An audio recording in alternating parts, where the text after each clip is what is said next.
See, there's the evidence right there. All right. So now or never, folks. Antigoni. So, good evening to all of you. A few words to introduce Chris. He's a Shiatsu practitioner and a teacher. He studied in Japan and China for 6 years at late 80s and 90s. His main Shiatsu teacher was Takeo Suzuki, whom Masunaga personally asked to take over his classes at the Iokai Center when his own health began to fail. He also entered a collaboration with 2 colleagues, Jan Nevelius and Jeremy Halping, with whom he wrote the book Touching the Invisible. Now he wrote the new book and we are waiting for it at 24th of February. No, before this, it's already available as an audio book. Okay. And you can pre-order with the title The Poetry of Touch. And we will have the pleasure and the possibility to listen about this with from Shiatsu World that they are running from, it is running from Panayota Polychroni and Mara Papathanasiou. And Panayota, in when you have 23 of February at 8 o'clock. Or Mara? Eh? Yes, 23 exactly. of February. On the 23 of February. All right, we will have the pleasure to be informed about the book, a special. We will host Chris. Yes, you will host the Chris. So while Chris was in Asia, also studied acupuncture. His first teacher was Peter Yates, an Englishman with many years experience of Shiatsu, Qigong, and martial arts. He also studied Qigong with not only with Peter Yates, but with Master Hua, and a living treasure in the form of Taoist priest Liu. When he returned back to Europe, immediately Chris enrolled in Ted Kapchuk's classes in Amsterdam and studied Chinese herbs with him for 2 years. And then his exploration is keeping on with 1,000 students in Israel, in Sweden, where he lives. Where else, Chris? Italy, USA, France. And Norway. He has treated all kinds of people, as he says, from the hyper healthy to the dying, and experienced a wide range of abilities and gifts, sensitivities and powers in both his patients and his students. These experiences keep his awareness clear. As he says, everyone is his teacher, and life is a constant learning process. It is a few words. I have sent to you the whole bio of him, and you can read whatever you want to have more information about his way of teaching. And before we start about the 4 C's, we have this event that is coming, this course that is coming next May, between 3 days, 12, 13, and 14 of May. Now we're gonna have a small theory about the 4 C's aspects, and then we have an experience, an exploration in the depth of these 4 aspects: marrow, blood, nutrition, and ki, as Chris has developed and explored from 2 ancient texts from Nei Ching. Chris, do you want to start to say something about the theory of the 4 C's? Sure, I'd love to. Thank you. Thanks for the introduction, Antigoni. So, folks, the 4 C's. Oh, first of all, are you going to translate this, Antigoni, or can I just speak English? No, I said that it's not possible because you're going to lose time. Yeah. So maybe after, because I'm going to post it, upload in YouTube channel. They are going to use the subtitles there. Okay, but I should speak slowly, probably. Yeah. Okay, so probably you have to remind me to speak slowly because I'm going to start speaking like an express train any second now. And if someone has a question or she needs something to understand, you can make this little hand to show to your screen. So I see it, and I will give you the sound. Does everybody know where the little hand is? You want to show them where it is? Or explain to them where it is? I think it's on the right, because it's my... Wait. If you're on a computer, it's down the bottom, and there's something called reactions. Yes, at the reactions. And in the reactions, you've got this little hand you can put up, and it says that you want to speak and say something or ask a question, whatever. You can also write things on the chat, so Antigoni can keep an eye out on the chat while we're going along, if you don't want to disturb the flow with speaking. I don't mind. Questions are great. I love questions because they always give me new ideas and new ways of explaining things. It's never a problem to ask questions. And you're speaking to the most curious person in the world. My curiosity is maddening, irritating to a lot of people around the world. So, of course, I accept all questions from everybody anytime.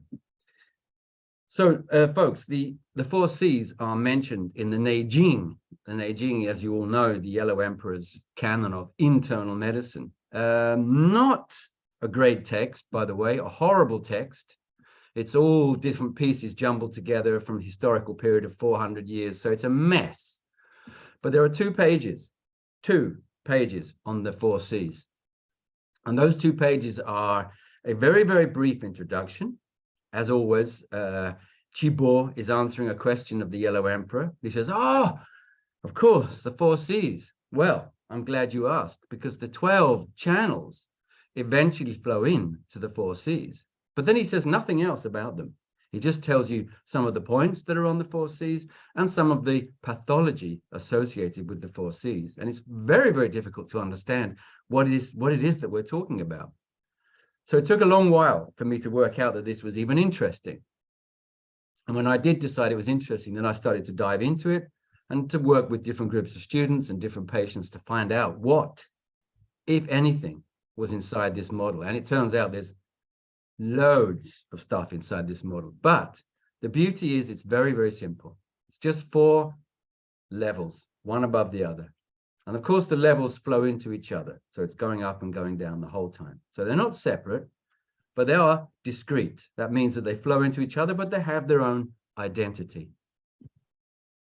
Right down the bottom, we have the Sea of Marrow. And we're going to be experiencing the Sea of Marrow tonight in the form of the Qigong practice. Okay, that'll be a little bit later. Just above the Sea of Marrow, a little bit faster, a little bit more movement, a little bit more color and light is the Sea of Blood. Still very thick, still very, very dense. Coming up from there, we have the Sea of Nutrition, which is very much associated with the nutritional chi of the stomach and the spleen. So it's not so deep, right? You can understand that immediately. And we give it all these different yellow and earth colors. And it's rising up towards the surface now. And we'll be experiencing that in the form of a self-treatment, together with the Sea of Chi, which is the upper level, the level that goes out into the world around us through our sensory organs, through our skin, and through our action. So the Sea of Chi is all about action directed out into the world. The other C's go increasingly down into the internal environment inside us. So that's the basic model. And just to show you a little tiny bit how that looks, I'm going to share my screen here and show you a presentation that I made a bunch of years ago for Amsterdam, that Congress. It was in Amsterdam, 2020, amazing Congress. I met Cordula there, it was wonderful. But I want to take you down, not to, well, that first page there just tells you all the stuff I told you about just in there. And that will be in the recording, so you'll see it, you can study it. And these ones I'll just show you very briefly. So you can stop the recording and have a look at it and understand it as much as you want to. But we won't stop there because I don't want this to be complicated in terms of ideas and concepts. What I want to do is take you here so that you understand. And let's go to this view here. Yes. The deepest level is the Sea of Marrow. And you can see what kind of creatures live there, right? You see them? And we're talking about the seabed, the caverns and the strange cave-dwelling creatures that live there. Darkness and stillness dominate. There is massive pressure. and we call it the abyss. So you see the color is black here and the color is dark blue. We associate it very much with the water element, with the kidney, with the jing, with the yuan qi, but of course with the marrow of the brain, the marrow of the spinal column, the marrow of the central nervous system, and the marrow inside the bones, all of those things that grow and decrease very, very slowly. Not a lot of movement, mostly stillness, and that's for a very, very good reason.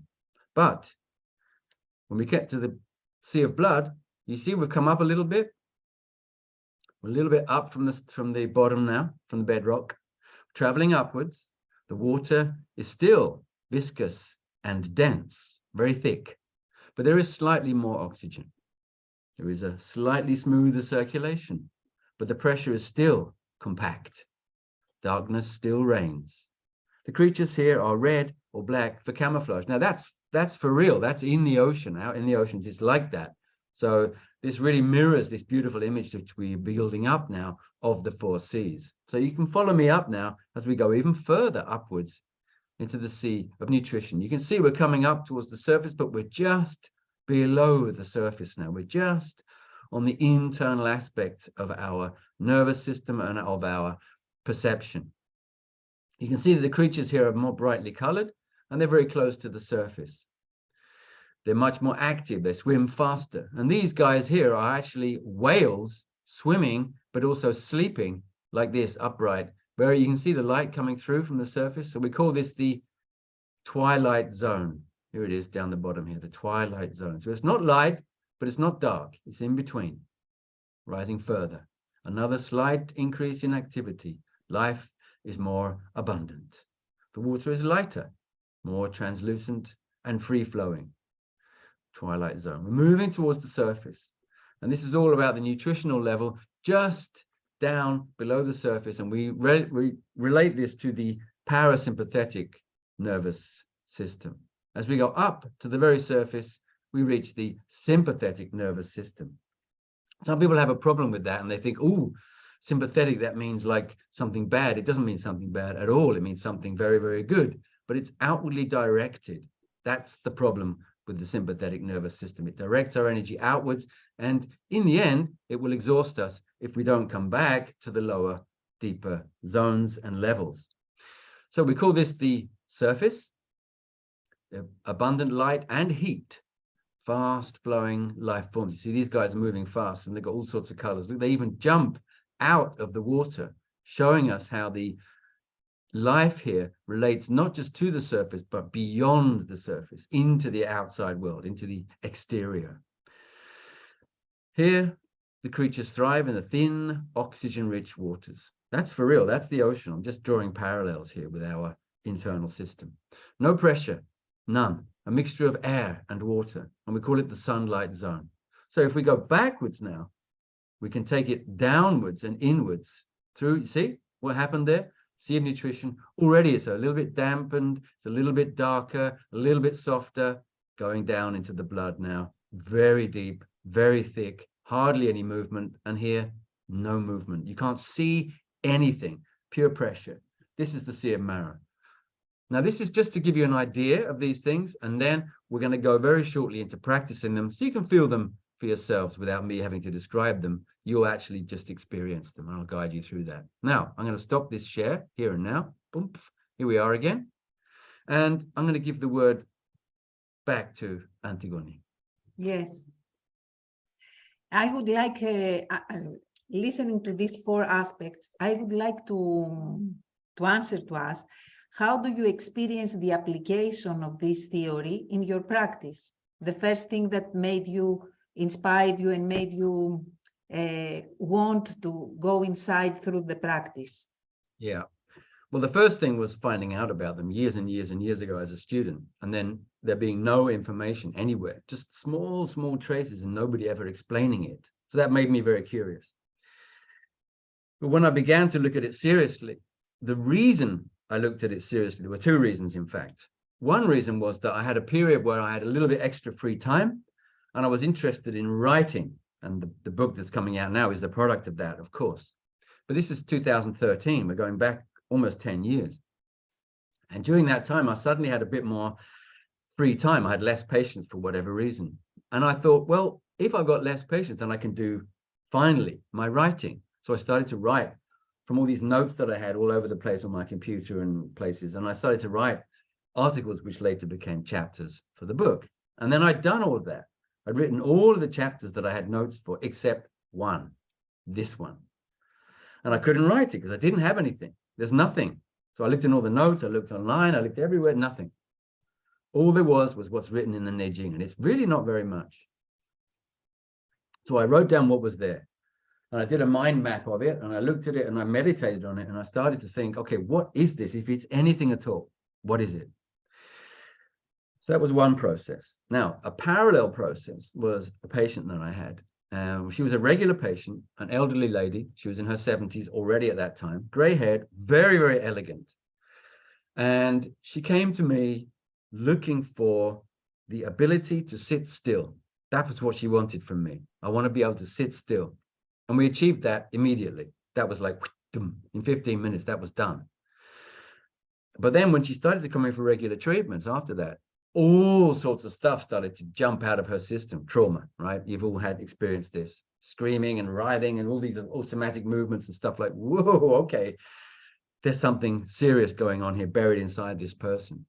So we worked with all sorts of stuff, and things began to clear, and she got all sorts of memories back, and stuff really started to happen, and she developed as a person. For example, she discovered the microcosmic orbit meditation by herself, completely by herself. She told me what she was doing, and I told her what it was. It's like, my God, how did you find that? Because she realized she could sit still properly and cultivate her energy through the treatments and through the experiences. She started to evolve primitive yoga movements and stuff like this. She went to college. She got a degree. And then she moved. She moved to Stockholm for a few years. So I only saw her like once a month. And during this time, she developed routines of study, of doing this and that, walking around Stockholm, and a whole new social life opened up for her. And it was a new period of her life. She was thriving, blossoming, late bloomer, we call it in English. And then she moved back to Uppsala for a variety of different reasons. But it was the winter. And she had an apartment just outside town. And when they moved in, it was all, well, everything was going okay. There were problems here and there, but no problem really, no big deal. But then she went for a trip, and she followed her husband on a business trip to Israel. Now, Israel is one of the countries, it's a bit like Greece. It's cold in the winter, but it's hot in the summer, right? Now, you know all about that kind of stuff. But people from Sweden don't appreciate the cold that you guys have to deal with around these winter and early spring months. So she was ill prepared, and she was a little bit run down. And this trip, they moved from place to place really fast, and they were dealing with Palestinians and conflict situations. And somehow or other, she got really sick. She came back to Sweden, and she was still sick. She canceled her treatment with me. So I didn't know what was going on. I had no contact with her. 2-3 months later, she came to me. She rang me up and said, look, I'm in a terrible situation. I'm very sick. I don't know what to do. The hospital can't help me. I'm not sure what's going on, but I'm really not feeling good at all. She came for treatment, and she was in a terrible state. She was much weaker. Her hair was white, not gray, white. And she was moving with difficulty, and they had to move apartment because the apartment outside of town there, she couldn't move properly because there was snow on the ground. So you can understand she was losing her powers. So I did a treatment, no real effect. I did another treatment, no real effect. So I'm thinking, shit, this is not really happening the way I want it to happen. What do I need to do? First of all, you have to come more often. You have to come once every other week now, not once a month, twice a month. And I need to do something different. What is it? So when I was studying the 4 C's, I began to realize that the 4 C's are not horizontally placed, they're vertically placed on top of each other and below each other. And I realized that if I could go underneath her symptoms, I could bring the energy up. But the thing was that her symptoms were described by decay in the sea of marrow. As we will see, the symptoms associated with the sea of marrow resemble aging. So when a person ages, what happens? They get weak legs, they get dizziness, they get vertigo, they get poor eyesight, they can't hear so well, they get poor mental function, etc., etc. All of these things she was getting. So it was this alarm bell went off, like, whoa, this is the Sea of Marrow. What the hell's going on here? Shit, I need to help her by treating the Sea of Marrow. So that's what I started to do. But intuitively, I started to use the Sea of Marrow and the Sea of Blood. So this is coming to your question, Antigoni, finally. Sorry, folks, that was a very long answer. But that's what brought me into it. And then by experimenting with the other things with students, I began to understand it better. There's nothing like teaching to understand something better, right? I'm sure you've all experienced that at one point in your lives. When you teach, you're taken to a new level in your understanding, either through your students or through your own preparations or through the transmission itself. You gain knowledge through doing that. So I encourage you all to teach. Whatever level you're at, just teach. Doesn't matter. So I got a level of knowledge from the first group of students here in Sweden. And then I took it with me to Israel. I got another level of knowledge from them. And then I took it to a bunch of people, a very small group of people, acupuncture students, in the middle of winter in 2015, I think it must have been. And we did a 4-day retreat in the darkness of a Swedish winter. And that's very, very dark, let me tell you. We have about 6 hours of daylight, something like that in Uppsala, maybe 7. Very dark. So very good, focused, concentrated learning atmosphere, if you can get people mobilized. And like I said, only 4 people turned up. So it was a small course. Very focused. All of these 4 people were experienced practitioners. So I said to them, look, here's the thing. This is what we're going to be doing. We're going to be treating the 4 C's. We did an introductory evening. We did a bunch of other stuff, but then it was the 4 C's. Saturday morning, Saturday afternoon, Sunday morning, Sunday afternoon. And we did 1 C each afternoon. Because these people were serious and experienced practitioners, Marina was one of them, by the way, they didn't need my help very much. As soon as I explained to them what to do, they went ahead and did it. And I said, oh, I'm here. Call me over if you need me. Nobody called me. They didn't need me. That's fantastic. But that's a teacher's dream, by the way. So what happened was I was standing around waiting, watching, and my body began to move. And at first I didn't understand what was going on. I thought, whoa, okay, something strange going on here. But it carried on, repeating the same movement until I paid attention. Oh, and these movements became the Qigong form, which we're going to practice in a few moments now. So through automatic movement, we get choreographed movement just simply by recording and remembering and placing it all together in a sequence as a flow. At the end of that weekend, which was an incredibly informative weekend for me, I learned so much from my poor students, just like I'm going to learn today, I'm sure. At the end of that session, one of the students is a very perceptive person. She said to me, Chris, you've mentioned the Neijing and you've mentioned the points from the Neijing. There's a few points that you've mentioned there, but what do people do with those points? Does anybody use them for anything particular? And I said, look, I can't answer that question, sorry, but I'll think about it. And if I think of anything, I'll get back to you. So like I said, this was in the middle of winter, right? Between Christmas and New Year's. And I think the 3rd or 4th of January, Marina and I went to Budapest, Hungary for a short holiday, just 5 days or something like that. And there are these amazing spa baths in Hungary, like natural water coming out of the ground, hot, cold, medium, salty, sulfur, anything you like, they've got it. And there's this amazing place on the edge of town with about 15 different baths, some inside, some outside. So we're going through all these different baths and saunas and steam baths and all the rest of it. And I'm sitting in a steam bath next to a Japanese woman for some reason, don't ask me why. And suddenly I realized that the points that are mentioned in the Neijing, if you put them together in a certain sequence, create a flow. So we're going to be looking at some of that flow today. And I call it the root treatment because you can use it as a root treatment for jumping off to any of the 4 C's, depending on where you want to go. So we'll do the first 2 parts of the root treatment, and then we'll jump over to the Qigong and do 2 parts of the Qigong. So you have a taste of all 4 C's, partly from the treatment and partly from the Qigong. So that's my plan for the evening. Plans never work out as you think they will, but who's to say? Maybe we'll get most of that done. Who's to say? Antigoni, back to you. Okay, you answered to me the 2 more questions I was prepared to ask you. So you have already asked about the client and the feedback of the client. I wanted to, I had the curiosity to see how the clients are responding. There's one more excellent story from a client. Because I started to experiment with this and started to use the C of nutrition as well, and working through, some of you have studied the meridian families with me, so you know all about the Yang Ming and the Tai Yin, which is basically another way of saying the earth and metal meridians, but organized as whole body flows. The greater meridians go from fingertips to toes, all the way through the face and the chest. Using those, you can create this amazing little treatment going around the body. And somebody came in and she had these sweet cravings.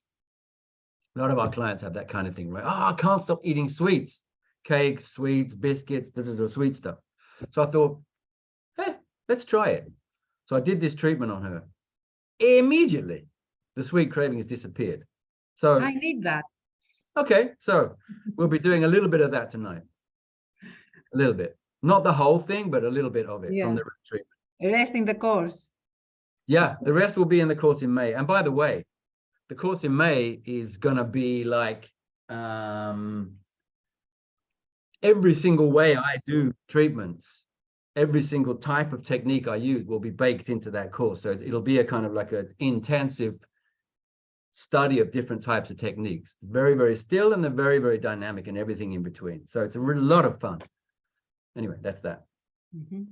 Okay. More questions? No, let's, because it's already 9 o'clock, 8 o'clock for you. So to have time also for questions in the end. Very good. If you have questions, if anything pops up in your mind that you'd like to ask, save it for the end and do ask it, because those questions are always useful for somebody else here as well, not just for you, and usually for me too, by the way. And we can use Greek in the questioning and of course, translating, don't worry. Of course. Antigoni, I think what I might do is, look, somebody just came in, Paula. Paula. What I might do is highlight my screen, spotlight it, so people can see better what I'm doing. Yes. We'll just say hello to Paula R first. Paula R is as late as I used to be when I was a university student. I used to routinely turn up half an hour late to everything. 40 minutes was nothing for me in those days. Luckily, I've gotten a little bit better at that. Oh, look. Okay, we'll go over to Spotlight. Here we go. Paula can introduce herself later on. Folks, I'm going to bring you down to the mat. We're going to do a little bit of work. First of all, here's my mat, my futon. We're going to do a little bit of work on ourselves, the self-treatment. So join me on your mat. Can we do it on chair? Yeah, of course. Okay. Because I have my mat on the next room. I don't have it here. Yeah. You can do it standing up if you want to, but sitting down is most comfortable. And anybody who wants to lie down, please go ahead and do so. I'm not going to lie down for one very good reason. I don't want to fall asleep. And I always fall asleep when I get treatment, sooner or later. So I hope you can see me clearly. And I'd like you to sit comfortably. If you're on a chair, that's fine. If you're on a mat like me with a cushion behind your under your sitting bones, that's maybe even better. Who's to say? If you're standing, that's great. And if you're lying down, that's wonderful. And if you're lying down, I'd like you to just take a moment and really appreciate the feeling of comfort as the mat or the futon or the bed or the sofa, whatever you're lying on, receives you and supports you. Take a moment to really appreciate the full length of the back of your body. And if you're sitting down, please get your sitting bones really nicely nestled into the cushion that you're sitting on so that you raise your back and tip your pelvis forwards. It's very comfortable for sitting. It's the basic instruction I received all those years ago in Zazen, and it's served me well all this time. That brings the knees closer to the ground, and it makes you much, much more stable and helps your back to relax. And it brings a much straighter posture into the back and neck and the head. So we always take a moment to enjoy our posture and our physical alignment which of course leads to an energetic alignment just by itself without doing anything else at all. Take a few moments and focus on your breath. Don't do anything, no need to do anything at all. Just actually feel your breath, feel it entering you and feel it leaving you. And just be amazed at the enormous amount of alchemy and process that goes on from that simple thing where air enters our lungs, giving oxygen to the blood, and the blood flowing around and doing all its miraculous things that it does all over your body, behind your eyes, in your intestines, up and down through your spine, down in your toes, out in your fingers. Amazing stuff. And that's just from breathing. And like I say, you don't have to do any specific breathing technique. It's not the thing at all. It's just to become aware of the fact that you're breathing and notice it. That's all. The in-breath is one part of it, and the out-breath is the other part, right? We have the yin and we have the yang of everything, more or less. And here we have the yin aspect going in and the yang aspect leaving us. That yang aspect is so important. And we tend to think that breathing is all about the in part, but it's not. It's much more important to be able to breathe out properly, because that will automatically allow you to breathe in properly. So focus on your out breath for a few moments now. And if you like, you can actually blow your breath out and empty yourself, completely empty yourself. So the next breath that comes in is huge and massive and fills you and just flows throughout your system. Utilize the alchemy and the magic to its maximum effect.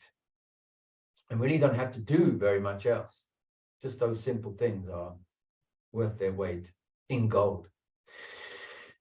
Now, I mentioned the root treatment, and the root treatment, it's a very simple treatment made up of the points which are mentioned in the book, the Neijing. So it's incredibly simple. We start at the back of the body and in the upper body. And there's a point that most of you know, and it's at the top of the spine, where the neck and the back meet each other. And it's Governor 14. I'm sure you all know it, but just in case you don't, you want to feel with your fingertips around your spine, at the top of your back, the lowest part of your neck. And there's one vertebra that sticks out a lot. You can feel it sticking out. And you're going to go underneath that vertebra. You'll be on Governor 14, Dumai 14. Some people call it Dumai, some call it Governor Vessel. Number 14, and it's called Daitsui, which means big vertebra. So it's all very logical here. There's no mystery at all. The mystery starts when you start to activate the point and find out what's going on when you meet this point and find out what it does. It's the meeting point for all the yang meridians. Now, most of you knew that already, of course, but now let's feel what that means. And let's just examine the significance of that statement in terms of this fact. This is the first point on the sea of qi. Yang, qi. You see the connection? And we're right at the top of the body, almost at the very top, and we're on the back. So it's a lot of yang energy here. This is the sea of qi beginning its call, beginning its emergence, beginning its identity in your reality, your awareness. It comes from the top and the back, very, very yang, meeting of yang meridians, in fact, on the sea of yang, which is the Dumai.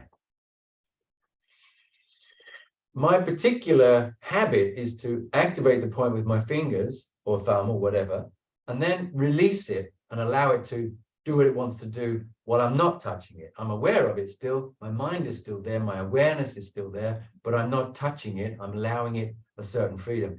If you want to do that with me, that's great. And if you prefer to stay in contact with the point physically with your fingers, that's also fantastic. You just make your choice exactly as you feel, intuitively and instinctively, by the way.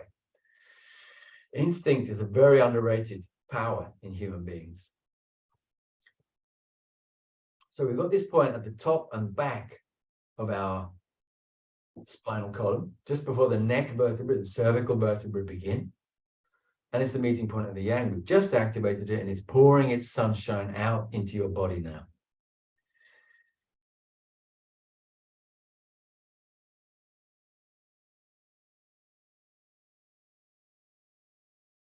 Anybody who knows me knows that I do all these automatic little movements. It's just don't worry about it. I'm sure you have your version of that. So you just go ahead and make sure you are allowing your body to completely relax into its repertoire of automatic, spontaneous movements. For me, it's like yawning, and I do kind of little stretchy things like this, and just stuff with my neck. Whatever happens to happen, it happens. No need to control it, just allow it to manifest. The next point on the sea of chi is at the front of the body, but still very high up, and it's on the throat. Now, to find this point, what we do is we find the big muscle at the side of the neck, and you're going to be halfway between the skull and the shoulders. So find the halfway point. That is large intestine 18.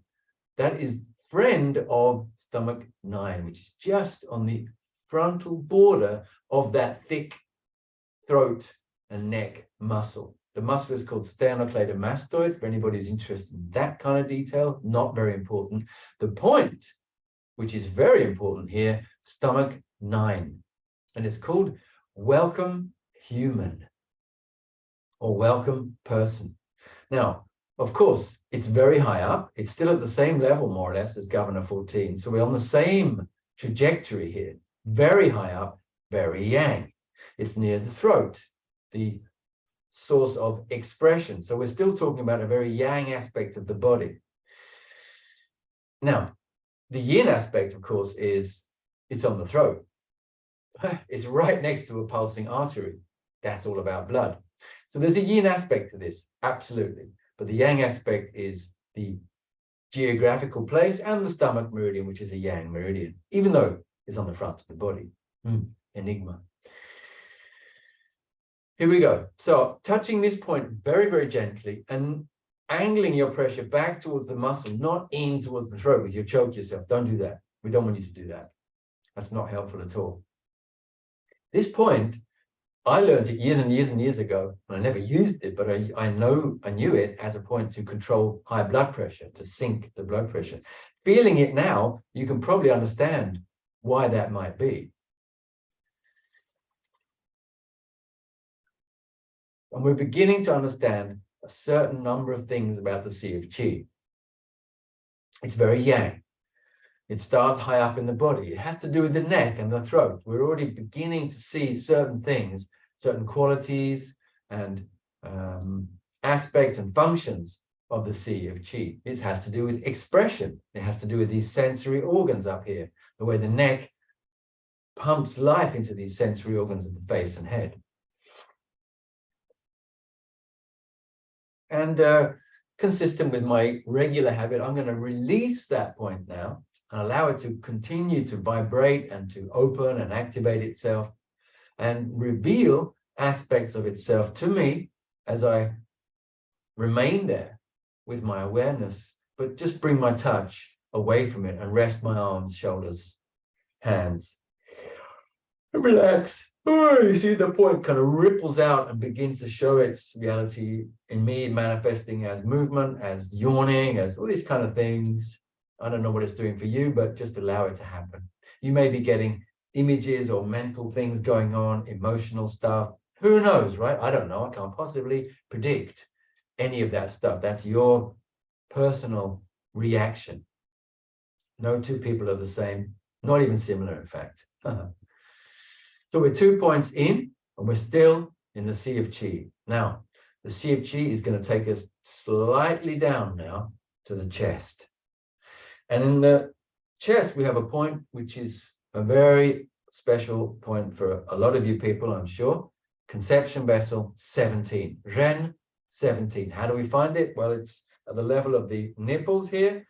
But another way to find it, if that's not working for you, because it doesn't always work, is to feel the chest bone, the breastbone here. And you're going to want to be about 2/3 of the way down from the top, this little hollow here at the top where the collarbones meet.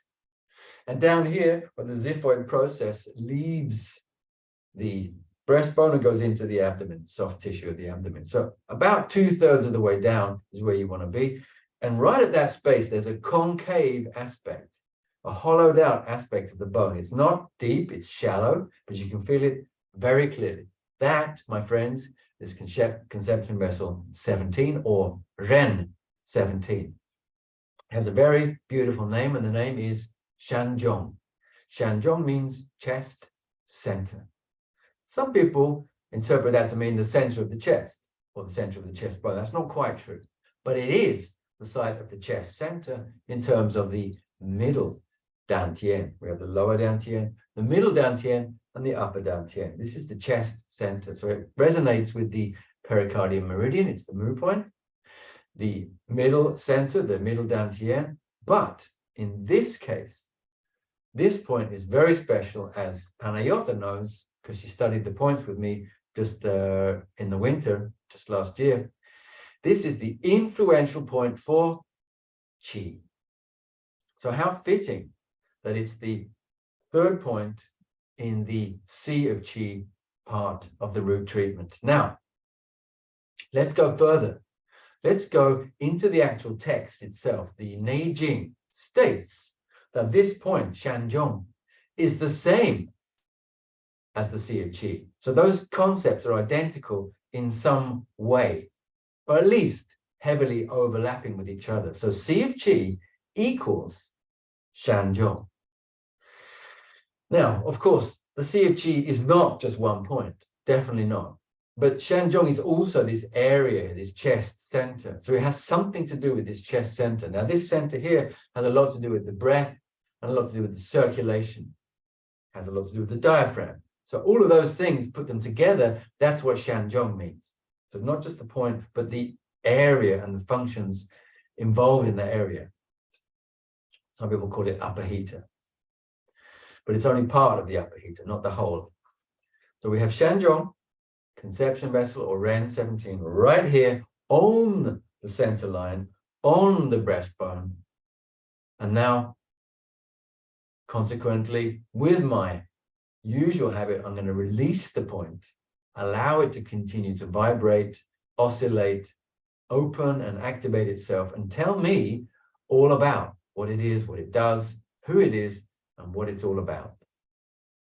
I encourage you to do the same. If you want to stay in the contact, if that feels better for you, please do. And if you want to have your hands across it, or any way you want to address the point, that's up to you. That's not up to me. That's your business. So you do that exactly as you do best. Nobody does it as good as you. Remember that. When it comes to you, you do you best, better than anybody else. So you're unique. Remember that. And as you address these points, remember they're part of you, and you're addressing part of yourself. A precious part of your inner essence is revealing itself to you now. Treasure it. Still in the Sea of Qi, we're in our third point, and we're moving, as you've noticed, from the back to the front. And now we're moving from the top down. We've come to the chest, and we have one more level to go down. We're going to go down to a point just below the navel. My navel is here, and 2 fingers below the navel, we're going to go to a point which is called CV6, conception vessel 6, or Ren 6. It's 1.5 tsun below the navel. What are we doing here? Well, some of you probably know this, but many of you might not know this. The name of this point is Sea of Qi. Qihai in Chinese, Kikai in Japanese. You knew that, right? Yeah. Oh, yeah, of course. So this is one of the few points that I have inserted into this flow, into this root treatment. And when I did so, that was the moment I realized how beautifully the flow then carried on. So by inserting this point, I made it possible for myself to follow the flow that was probably already there, I just couldn't see it, into this, what continues with the root treatment. We're at the lowest point of the Sea of Qi root treatment. We're right on the verge of going into the Sea of Nutrition, but we're not there yet. We're still in the Sea of Qi. So enjoy Qihai, Kikai, conception vessel 6. And remember this, whereas conception vessel 7, 5, 4, 3 all belong to other meridians as well, conception vessel 6 doesn't. It's a neutral point. It's on its own. So that's why I love it so much. It's not the triple heater mood point. It's not the small intestine mood point. It's not the bladder mood point. And it's not the crossing point of the Chongmai and the Renmai. That's number 7. Number 6 here is neutral. It's free. It's open. It's available. And it belongs in this context here to the Sea of Qi. And it brings the Sea of Qi beautifully down towards the Dantian. Now I'm going to release the point, just as I always do. Let's sit comfortably. Allow this Sea of Qi treatment we've done so far to resonate through me, to billow around me, and to flow through me. I encourage you to do the same. Whatever images are coming to you, emotions, mental states, ideas, pay attention to them. And if you need to note them down, please do that. But also let them go and continue the experience cleanly and clearly. So 4 points in the Sea of Qi. Governor 14, stomach 9, conception 17, and conception 6. And conception 6 brings us down into the abdomen where the Sea of Nutrition begins. And the Sea of Nutrition has its first point all the way down on the upper border of the pubic bone. So you have to go all the way down to the lower part of your hara, where the hara stops becoming soft tissue and begins to be hard tissue. That's the pubic bone. Just above it is where you want to be, right on the border. You want to be 2 fingers out from the midline on each side, stomach meridian, and this is stomach 30. Stomach 30 is the lowest point on the abdomen on the stomach meridian. You see what we've done? We've come all the way down into the lower hara. We've switched to the stomach meridian again, but we're way down here in this digestive tract area. Stomach 30 has a very interesting name. It's called Qi Chong. Now, Qi reminds us of the Sea of Qi, but Chong reminds us of the Chong Mai, which is the Sea of Blood. That's the next sea going down. So it's an in-between point, which tells us that the Sea of Nutrition sits in between the Sea of Qi and the Sea of Blood, which comes later. It tells us that the Sea of Nutrition can help energy go up to the Sea of Qi or go down to the Sea of Blood. It reminds us of this up and down movement of the energy. In fact, it means in and out movement. But in fact, in the Sea of the 4 Seas model, we view it as going up and down. So here we are, all the way down in the abdomen. This is lowest point on the stomach meridian, Qi Chong, stomach 30.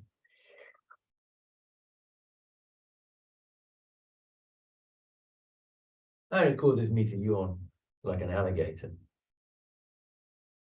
A lot of points do that. It's just my standard release mechanism for some reason.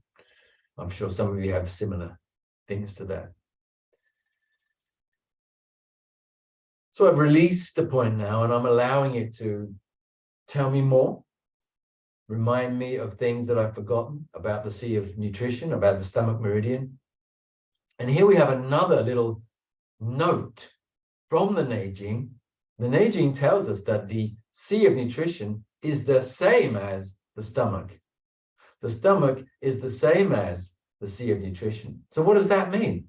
Well, first of all, that's not the only place in the Neijing that is stated. It's stated in several chapters throughout the Neijing. Stomach equals Sea of Nutrition equals stomach. So there's some kind of parity, or at least overlap, between the functions of the stomach and the identity and qualities of the Sea of Nutrition. In some way, they include each other or are very, very close to each other, in quality and in function. A stomach meridian is a yang meridian, but it's on the front of the body. It goes through the nipples, which is the way that women feed their babies, right? If I'm not wrong, I think that's correct. It goes down through the entire intestinal tract here. It goes to the throat, round the mouth where we eat, around the eyes where we see our food. It's all to do with digestion. Digestion only happens when we relax, sufficiently to leave the Sea of Qi and go into the Sea of Nutrition. When we leave, expressed in another kind of language, the sympathetic response and go into the parasympathetic response. Rest and digest are two key words for the parasympathetic response, but also for the Sea of Nutrition. Now, it turns out that the Sea of Nutrition is the first level of psychedelia. What do I mean by that? I mean, when you begin to activate the Sea of Nutrition, you get your inner world begins to wake up seriously. You start to see light and patterns. If you close your eyes, you start to feel a little bit more groovy and a little bit more inwardly based. You start to actually digest not just your food, but your experiences much more wholly, much more integrally. Now, that was the first point on the Sea of Qi. The second point on the Sea of Qi, I'm going to have to open up a little bit and show you my knee. And I'm going to show you how I place 4 fingers underneath my kneecap. Here's my kneecap, the patella up here. And underneath the patella, I put 4 fingers here. Why am I doing that? Well, some of you have guessed already, because underneath and just to the side is stomach 36. Stomach 36 is the lower point of the Sea of Nutrition. So stomach 30 becomes then the upper point, and stomach 36 the lower point. Therefore, we might say that the Sea of Nutrition is this whole area between stomach 36 and stomach 30. Like you had lederhosen, long shorts on or something, like about this big here, this black part here, kind of like that. So that includes spleen 9 as well, right? Yes, exactly. So, people, find stomach 36. Find it on both sides. And then relax into whichever position you are comfortable with. Now, for me, that usually means doing something like this. I cross my legs again. I put my hands underneath stomach 36, and I lean and relax my weight onto stomach 36. So I only need to give a tiny little bit of pressure upwards from the ground, from the earth, to give that little bit of stimulus that I need. Most of it is coming from my weight, coming from the pelvis forward through the knees. That's where the weight's coming from. That's where the pressure's coming from. That's how I activate stomach 36. Now, if that doesn't work for you, bring your hands from the side and back. And that might work better for you. Sometimes I do that because it works better for me. And if neither of those two works for you, try this. Caesar, and then just put your hands underneath. So you've got stomach 36 right there. I'm going to go back slightly so you can see what I'm doing. All right, and then whichever position you're in, doesn't matter if it's one of those 3 or another position entirely. What I want you to do is allow your head and neck to roll forwards, as if you suddenly lost the ability to hold your head up. Your head became 20 kilos heavier and just, and you'll feel how your neck opens up and extends, and that pulls the back muscles very, very gently into a more upright and longer state. All we're doing is just opening the back muscles next to the spine. So we're turning off the sympathetic nerve system, which is much more connected with the bladder meridian, and we're switching into stomach meridian mode, Sea of Nutrition, parasympathetic response. So you see how simple that is, how easy it is to do it, and you can do it anytime you like. Just simply put your fingers in the right place and then whoa.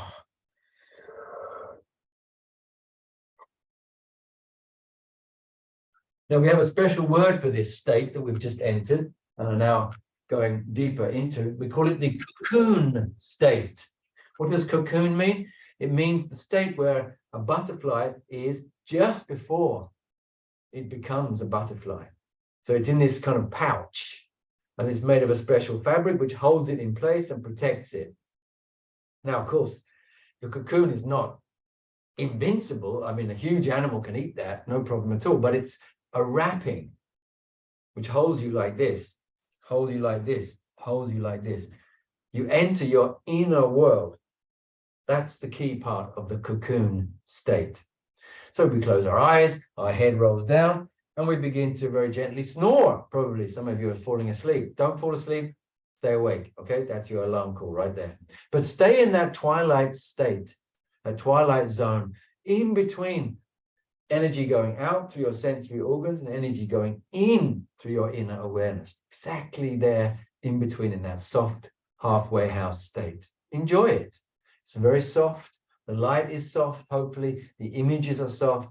The whole atmosphere is one of softness and this kind of gentle movement. That's what we're looking for. It's like bathing in mud. If you've ever been to the Dead Sea and bathed in mud, or by a riverbank where there was a lot of mud, or the sea, when you're right on the edge of the sea and the sand is soft, kind of like that, sinking into something that's not liquid, but not solid, just in between. That's the state that the sea of nutrition typifies and embodies.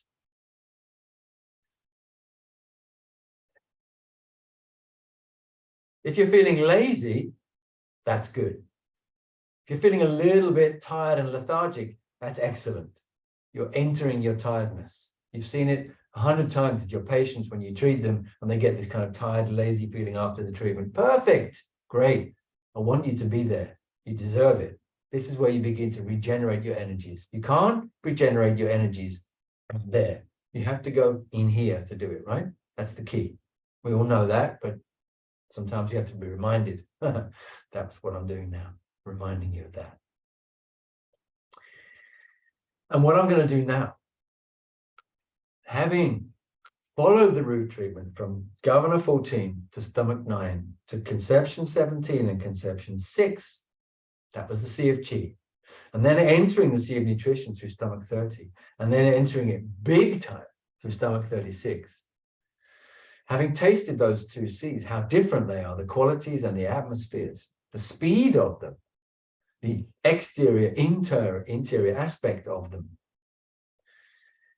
For example, the Sea of Qi is much more to do with Wei Qi, if you know what that is, defensive Qi, much more to do with the skin and the outer layers of the muscles. Whereas the Sea of Nutrition is much more to do with the Gu Qi, the nutritive Qi that flows, and the Yin Qi, which flows with the meridians and the blood through internally and reaches the internal organs and the interior muscles. That's the difference, stated in another way. If that language appeals to you, then please use that language. Now, I'm going to invite you to stand up slowly, like the first sea creatures who came out and stood on land, kind of like that. Enjoy the process of getting onto two legs, standing upright. I'm going to ask you to join me where I move to the back of my room and introduce you to the Qigong through the sea of marrow and the sea of blood. I hope you can see me clearly. These movements are quite simple, they're quite slow, and they resemble a little bit the kind of do-in routines that we do when we start learning Shiatsu, a lot of us. But then it goes into a more typical kind of Qigong movement. What we're going to do is bring our hands behind our head so that your fingers overlap behind your head, right at the occiput. And yes, Governor Vessel 16 is right there. You can have your hands, your fingers overlapping, interlocked with each other, or just one on top of the other, as you like. What we're going to do is, as we breathe in now, we're going to lean back into that embrace at the back, and you'll feel some pressure arriving as your fingers tighten up their grip a little bit at Governor Vessel 16, which is the highest point of the neck or the lowest point of the skull, depending on how you view these things. And as we breathe out, I'm going to encourage you to lower your head forwards and bring your arms in to press very, very gently the side of your head. And you'll feel your neck extending and your back and your spine extending. Open up again with the in-breath and feel that pressure coming in at Governor 16 at the back. You feel your chest open and your elbows go out to the side and back. As we breathe out, we bring the elbows forward and there's a light pressure on the sides of the head, where the brain is. The neck is extending. You breathe in and there's pressure at the back at Governor 16. Through from the side as well. As the breath leaves us, we breathe out, and there's this enormous extension of the neck, and you can feel how this opening comes at the back of the occiput there. And there's pressure from the elbows and your forearms on the side of the head. As you breathe in, open up again. Shift your hands to the top of your head and make your elbows and hands really heavy so they push down through your skull, through the bones of your neck and the bones of your spine, all the way through the sacrum and coccyx and into the bones of the legs and the feet and into the ground. As you breathe in now, straighten your knees, push down through the earth, push up and rise up through your skeleton, up to your hands. Feel that you're pushing your hands off your head very gently. And as you breathe out, opposite. Heavy hands, heavy elbows, push down gently through the entire skeleton, through skull, spine, pelvis and legs, through feet into the earth. Breathing in, we straighten the knees, push down, and then rise up through the skeleton to push the hands gently from the top of your head. Very, very gently, but still very clearly rising up through the skeleton. Breathing out, heavy hands, heavy elbows, a light pressure going down through the body, through the skeleton, into the bones of the feet and into the earth. And from the knees down into the feet, pressure going down to straighten the body and then rising up through the skeleton. Breathe the chi up into your hands and then allow your hands to roll down onto your face. Cover your eyes. You see my hands are covering my eyes at this point. And then in that position, drop your neck and head again. So you're resting your elbows on your chest. Your neck and back are fully open. Your spine is extending up into the skull. You can feel the meeting of the spine and the brain at the back of the skull. That's an important meeting. Focus on your eyes, and your eyes should be seeing darkness, blackness. The more you look, the more you'll see, of course. You'll see more colors, usually darker colors to begin with, purple and dark turquoise in my case, but other colors may appear for you, I don't know. The idea is to rest your brain into your eyes. So the essence of your brain now enters through the back of your eyes into your eyeballs. It's a great way to refresh your eyes. We call it palming. So somehow or other, my body understood that this was a useful thing to do. I used to do it years ago, but not like this. I didn't realize it was part of Qigong. It is. What do you know? As you now raise your head, your fingertips will begin to caress the forehead and the eye sockets and all the parts of the bone of your face, your facial aspect of the skull, around your ears, around your jaw, around your cheeks, around your chin, and down to your collarbones, out, in, down to the chest, the breastbone again, and the rib bones, the bones of the ribs, and then underneath the ribs now, finding those contours of the bone, the hard tissue, all the way down, meet the hips, follow the hips down and around the front to the inguinal area and into the pubic bone area here, and then rest your hands at the pubic bone and dantian for a couple of seconds. In practice, everything we've done so far, you can extend it limitlessly in time, or you can do it faster. Completely up to you. There's no speed and there's no number of repetitions. You do exactly as you like. I tend to do 3 of everything just because 3 is a nice number. You can do 10, you can do 1, doesn't matter at all.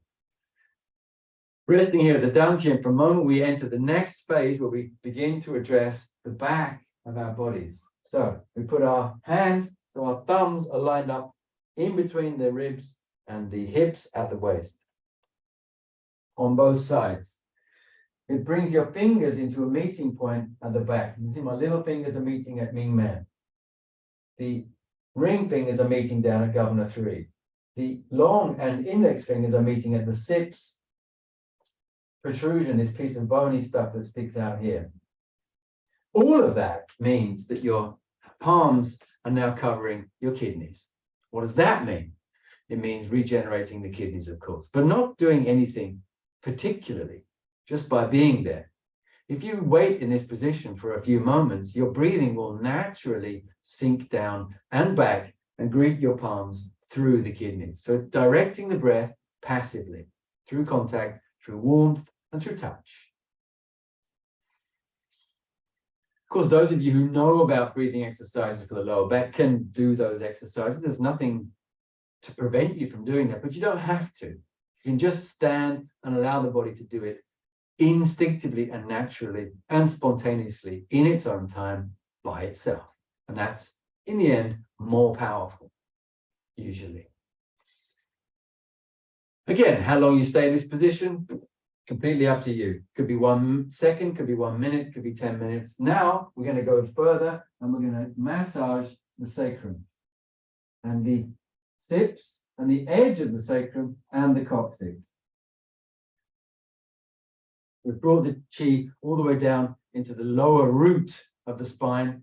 So first we're up in the brain area, and now we're down in the proto-brain area down here.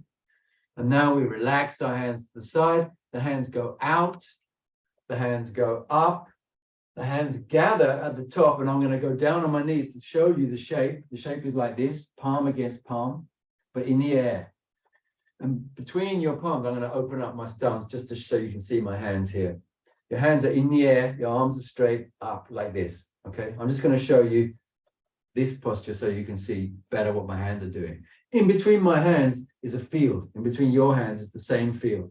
It feels different for each of us, but there's chi in that field, and I call this the energy package. What we're going to do now is take that package with us as we allow our back to extend forwards. Keep your legs straight, and very, very slowly, or as slowly as comfortable, extend forwards, and then begin to extend downwards. And just before you get all the way down, what I want you to do is completely relax your back, arms, neck, and head. And just relax your entire weight through your back, through your neck, through your head, your arms and shoulders, down into the hands.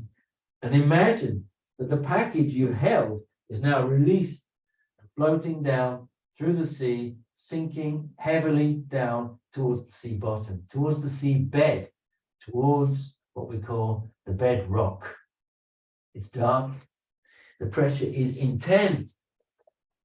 The movement is non-existent. There is only stillness, only darkness, massive pressure down in the seabed. Your parcel arrives at the seabed, and then there is no movement, nothing. And now, as if we were drawing water up from a well, we're going to bring that package up. We're going to do it with the strength of our legs, the strength of our back, and our arms will be relaxed, our fingers relaxed, rolling your back up slowly through the strength of your legs, through the strength of your back, until you come up, and you're going to bring that package into the dantian and allow it to settle in the dantian and enrich your bowel, treasure chest energy. We're going to do that one more time. We're going to allow the hands to go outwards and upwards. We're going to regain that package at the top between your hands. There's an energy package. We're going to allow that package now to join us. Stay with us as we roll our backs forwards. Arms straight, back straight, legs straight. Total control as we go down all the way. But just before the end, we relax completely and bend the knees. Back is released, neck is released, head is heavy, arms, shoulders released. Your package flows down to the seabed, hits rock bottom, silence and darkness. Using our legs, using our back, but our arms relaxed, our hands relaxed. We draw that package up as if pulling a bucket up from a deep, dark well, fresh water from inside the earth into our dantian. Now, the sea of Maro Qigong has one more passage, one more section, and it's in fact the first section repeated. We won't do that today because it just takes time and we haven't got much time. We're going to go into the sea of blood. We begin by couple of involuntary movements there coming from the sea of Maro. All right. All right. So, sea of blood, folks. Here we go. We're going to put our hands on the side of our legs, and we're going to pull those arms up, the hands hugging the sides of the body, pulling up beyond the diaphragm into the chest, around spleen 21 area. And then we're going to push downwards and rise up and create the shape of a heart above our head. Hands open wide, and you create the same shape in front of your body, pointing towards your own heart, of course. Open again. From the top, heart shape. And this time, your arms open really wide, like you're a gigantic bird, like a condor, huge wings, but the wings now cross you and almost touch at the back. Your fingers are now at the back behind you. You're in this huge embrace which you've just created for yourself. Now, I can actually touch the insides of my shoulder blades, almost the spine itself, but that's not important. It doesn't matter too much. What's important is there's a structure here where I'm going to rest my head. And the image is like a little baby bird in the nest. Its neck is not strong enough to hold its head, so it just allows the head to rest in its little downy feathers. You can feel the space between your shoulder blades now. And that space widens every time you breathe now. You breathe into it purposely. You breathe into the space behind your heart, behind the pericardium. You breathe into the space between the vertebrae. You breathe into the discs of your upper spine in the thoracic area, in between the shoulder blades. You're finding that it's lengthening and widening with each breath.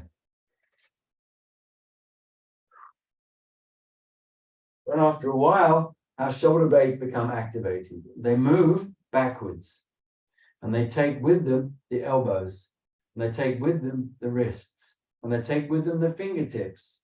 And we're in this position, but that position opens outwards into gigantic wings again. Those gigantic wings flow forwards and down, as if you were a condor flowing down a valley on a warm air current. You're flowing down, and your hands are going to land on your feet. And your thumb is going to land on the inside of your feet on spleen 4. If you don't know where spleen 4 is, just guess. Fake it till you make it, right? The index finger is going to rest on the liver meridian going in between the big toe and the next toe. And you're going to completely drop your head, which extends your neck and opens your spine. Once again, breathing into the space between the vertebrae, so exactly where the discs are. Spleen 4 is the opening point of the Chongmai, the Sea of Blood. Liver 3 is called Tai Chong. You're covering Tai Chong, which is a Chongmai point. Massive point for the blood. We are in the Sea of Blood, folks. Enjoy it. And now bring your thumbs to kidney 3. Kidney 3 is behind your ankle. Here, you probably know. And then the index finger will go to spleen 4 and the long finger to liver 3. And again, relax and release your back and your neck and your head downwards. Open your spine really long and breathe into the space between the vertebrae.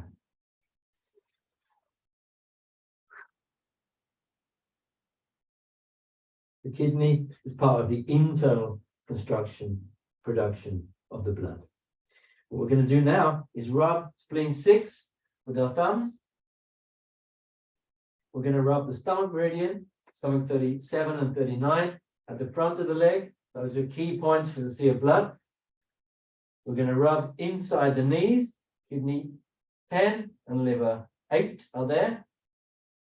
We're going to rub the inside of the thigh just above the knee, spleen 10 and liver 9. Spleen 10, incidentally, is called Sea of Blood. How about that?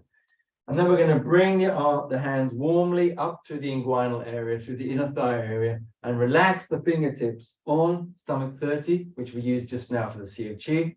We said it was called Qi Chong, right? We said it was the pivot point between the Sea of Qi and the Sea of Blood. We're in the Sea of Blood now. We're using it. We're going to trace the Chongmai up through the kidney meridian, out to the chest, and then we're going to attach our hands at the side of the chest here and breathe massively into our chest, into our hands, like a balloon inflating. And then as we breathe out, we relax and we bring the hands backwards and down. So from here, here. Once again, breathe massively, like a cartoon version of yourself. And relax your hands. Now the Sea of Blood continues. We do that a few more times usually, and we go back to the introductory section. We're not going to do that today. We don't have time, but you get a taste. And now we're just going to relax for a few seconds inside the Sea of Blood, with the feeling of the Sea of Marrow inside that, and behind it, and beneath it.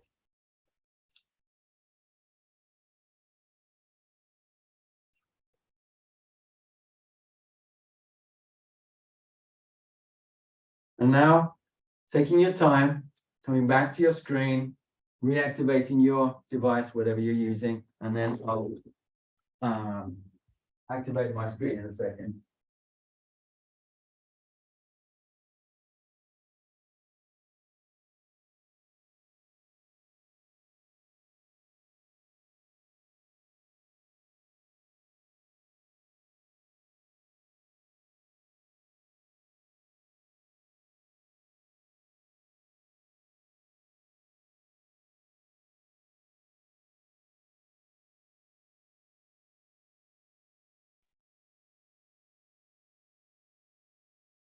Είστε? Καλά, χαίρομαι πολύ που σας βλέπω, ρε παιδάκια. Αντιγόνη. Καθήκαμε. Ωραία που το διοργανώνεις αυτό. Ήταν πριν την πανδημία που το είχαμε συζητήσει. Ναι. Μας έπιασε η πανδημία. Κατάλαβα. Παρασκευή πέφτει 12 Μαΐου, έτσι. Θα ξεκινήσει από το πρωί ή από το μεσημέρι και μετά? Δεν μου έχει δώσει ακόμα τις ώρες, αλλά επειδή είναι αρκετές ώρες, νομίζω θα είναι από το πρωί.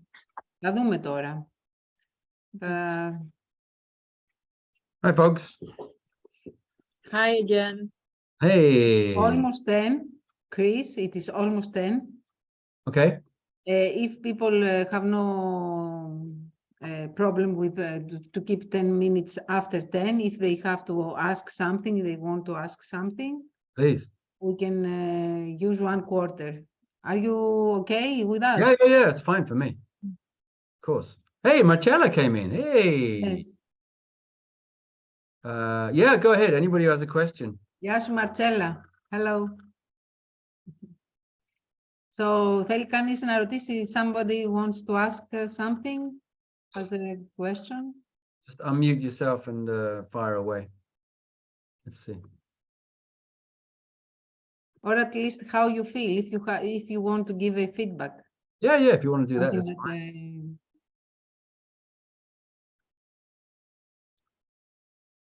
Hello. I'm Yana, Eleni, Yana, together, the twins. Ah, the twins. Where are you? Let me turn you. I can't see you. Somewhere, doesn't matter. I would like to say thank you, but there you we are. are so relaxed, but it's impossible to talk right now. It's better to go to sleep, something like that. But thank you very much for that. Yeah, thanks very much. So let me just explain one small thing. The reason that I put this together in this way this evening is to give you a taste of all 4 of the C's, but to also give you a taste of the root treatment and the Qigong. So you get an idea of the kind of things that are immediately available. And then there is kata for each of the C's, and the kata are usually in about 4 parts. So you've got different aspects of the kata, something more around the head or more around the spine or around the feet or whatever. So it's like it's a pretty comprehensive program. So there's Sorry, Chris. A lot of when fun. You say, sorry, Chris, to make a question. When you say kata, you mean sequence of Sequence. Yeah. Most of the sequences are in the front and back position. All of them are, in fact. and all of them have something to do with the eyes, and all of them have something to do with the legs and the arms. So, but of course, the Sea of Marrow has a much more close connection with the spine, and it's a lot more still, whereas the Sea of Chi has a lot more dynamic stuff going on, stretches and articulations, openings, and all sorts of dynamic stuff. And there's different meridians involved, of course, because the Sea of Chi revolves much more around the lung, large intestine, and the Chao meridians, the Chao Mai, whereas the Sea of Marrow, for example, revolves much more around the kidney, bladder, small intestine a little bit, the governor vessel, those kind of things, the Ren Mai to some extent. So it's a different set of meridians for each sea, even though there's overlap, of course, in all the different seas. So we get to revise a lot of the stuff we already know, but put it in a new context. So we see new relationships between all this old stuff that we've been using for years and years and years. And basically nowadays I call the 4 Cs a theory of everything, because you can put anything in there and it still works. But it's a very, very simple theory, so you never get confused. Great. If I may say, hi, Chris, it's Marianne. Hi, Antigoni.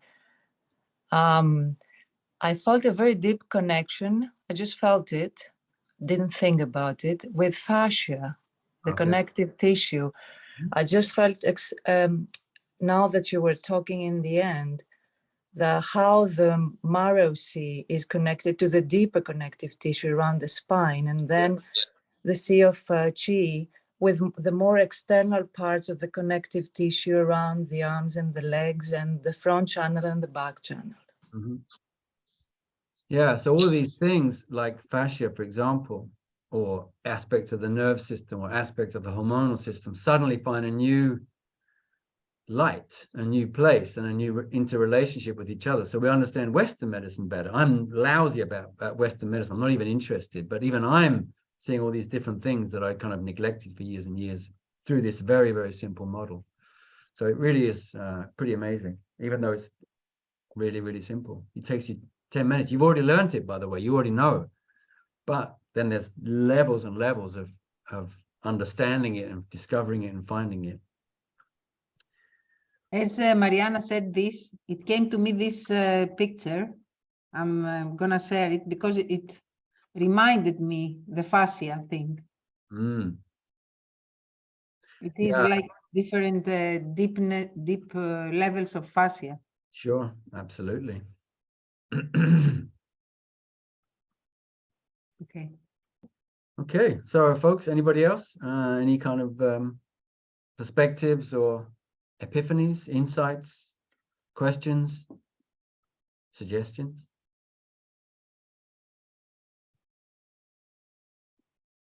Looking forward to the May sessions. Cool, great. Looking forward to meeting you all. It's going to be a ball. We're going to have great fun. That's for sure. Cool. And I'll see you soon, Daphne. Yes. On Wednesday. Wednesday. Yeah, you're going to meet Cordula and Marcella again there. Okay. Happy to do this. Yep. Thank you very much. Thank you. Thank you very much, Antigoni. Okay, thank you. Also, anybody that wants some more information about the upcoming course in May, you can connect with me. You can contact me, and I'll let you know. I want to say hello to Paula, which I don't know her. Hi. Hello, Paula. Hi, nice to meet you, From Antigoni. where are you coming? Paula. This is Paula. Paula. I'm in Thessaloniki, but I studied okay. with Daphne in Thessaloniki. No. Okay. I thought you were somewhere in Amsterdam. I had this idea. Yeah, I am Swiss. I'm not. I'm not Okay. Greek. No.